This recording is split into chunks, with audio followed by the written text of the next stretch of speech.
និយាយចឹងទៅវាណៃទៅទិញអីតោះវីរៈវិញទៅអត់ឯងទៅថាយើងនៅសរសេរមេរៀនសិន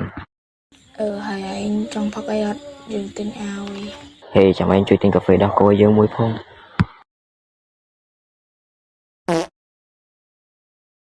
ណែលោកដើមមិនចេះមើលទេមែននាងនឹងដើរមកបុកខ្ញុំមុនហោណែចង់ទៅណាសុំទោសខ្ញុំសិនខ្ញុំមិនបានខុសដើរបុកគេឲ្យមិនសុំទោសចរិតឆ្កែណែនាងថាមកឲ្យនរណាចរិតឆ្កែគឺថាឲ្យលោកនឹងមិនដឹងខ្លួនទៀតបានឲ្យជឿនិយាយច្រើនណាស់តោះទៅឯងកាប់បានកាហ្វេដោះគោយើងឲ្យបានយូរមិនបើមិនទាន់ទៅដល់ហាងផងអញខំចាំឡើងយូរថយមកណាកំពុងមកម៉ៅផងអើយបានហើយជប់ជ្រុលគ្នាវាខុសទាំងពីរហ្នឹងឯងកាន់ជើងខាងគេមែនតែយើងមិនចង់មានចំនួន